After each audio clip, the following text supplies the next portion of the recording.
Hey, what's up guys, Arman here, MonsterGadgets. Welcome to episode number 22 of Tutorial Thursdays. I hope you're all having a wonderful day wherever you might be. If you are a new viewer, please consider subscribing. I do Tutorial Thursdays every Thursday on Adobe products, and I do an upload every Tuesday, whether it's a vlog, whether it's a unboxing, whether it's a Tesla update or journey that I'm currently on with my Model X. So make sure you subscribe and stay tuned. But today we're going to be looking at how we can stabilize our video in post. So I've had some of you reach out to me and ask me, Imran, you know what, I can't afford a gimbal. How else can I stabilize my videos once I put it into post in Adobe Premiere? So today I'm going to be showing you how you can do that. Now the tool that we're going to be utilizing is the warp tool, and the warp tool works wonders, but at times it gives you like this weird like jiggly like water effect of some sort. So if you used it in the past, you know exactly what I'm talking about, but I'm going to show you how we can go around that and eliminate it. So let's go ahead and jump into Adobe Premiere after this intro.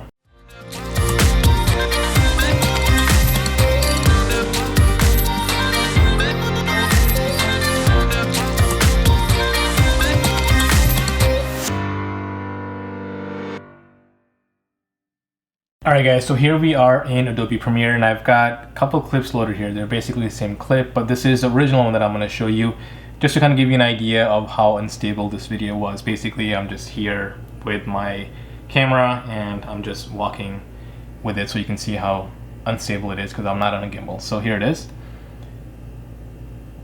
That's the original Shaky video. And then the jello or jiggle effect that I was talking about, here it is with the warp stabilizer. This is applied and you guys can see what that looks like. Kind of weird, right? Look at my face. It kind of gives it that watery, jiggly, jello type of effect to it. So how do we eliminate that? Well, first let me show you how to actually put the warp stabilizer on. So here's the original clip. I'm just going to go ahead and copy that and make it double, and don't worry about that. And what we're going to do is in the effects panel here we're just going to go ahead and type warp, W-A-R-P, and it's going to give you some video effects. And if you go down, you can go ahead and see where it says warp stabilizer. Simply just click and drag and bring it on to your clip. This is going to go ahead and do its thing. It's going to analyze in the background. It's going to go ahead and stabilize it. Depending on how long the clip is, it might take a minute or two. But we can go ahead and take a look at the update here. So 80%, 87, 90, 100%, almost done. Now it's going to go ahead and stabilize it. We'll go ahead and let it stabilize, and it's done. So right now what it looks like is, again, it's got kind of like that jello effect. Now here's where the important details come into play. So if you click on this and you come down to where it says warp stabilizer, currently the default setting that it's going to go to is going to go to subspace warp.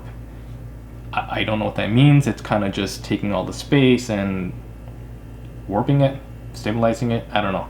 But I'm going to go ahead and click off of that, and I'm going to click on position, scale, and rotation. So it's going to go ahead and stabilize it again. So now here it is with the warp stabilizer, with the new setting, with having it to position, scale, and rotation. As you guys can see, it's much smoother without giving you that whole jello effect. So here it is with that effect.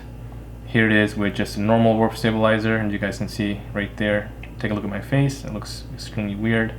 And then if you look at it here, it basically eliminated that. So this, we'll have to kind of play around with it and see what situation that you're currently in. Just keep in mind that when you position, scale, and rotate, there's a lot of things that go into different factors that go into effect. So position of the actual subject, scaling from a standpoint of, you know, how it's going to scale your actual frame, whether it's going to zoom in, zoom out, it might crop it at some points just to stabilize it, and then rotation of how your camera movement's going around. So there's those three things. So keep that in mind. So if you leave it at subspace warp, it might give you, depending on the circumstances, if you're doing a normal video where you're just showing a landscape, that might be okay. It might not pick up, might not give you that jello effect. But if you've got a subject in place, most likely, depending on how much movement there's going on, it's going to give you that jello effect. So just keep in mind, you might have to come and change that to position, scale, and rotation, and that way it'll eliminate some of that jello effect. So as a recap, let's just quickly take a look. We've got, I'm just going to combine these clips together here, guys, real quick. And our first clip is original clip. The second clip is the warp stabilizer, the normal warp stabilizer, and the third one is warp stabilizer with the position, scale, and rotation turned on. So here it is. Original, warp stabilizer, normal, and then warp stabilizer, position, scale, rotation. There it is. Hopefully you guys enjoy this. And now, I'm not saying this will eliminate the use of a gimbal. Obviously, if you have a gimbal, it's gonna stabilize the video a lot more, and you can use this tool on top just to even make it more like silky smooth if you need to. But it's a great alternative if you don't have a gimbal and you want to be able to just stabilize your video as much as you can and get decent results. So keep that in mind. All right, so hopefully you guys enjoyed this video. If you did, make sure to give me a big thumbs up, subscribe to my channel if you haven't already, hit that bell notification so you're notified every time I upload a video, and I will see you guys next time. Goodbye.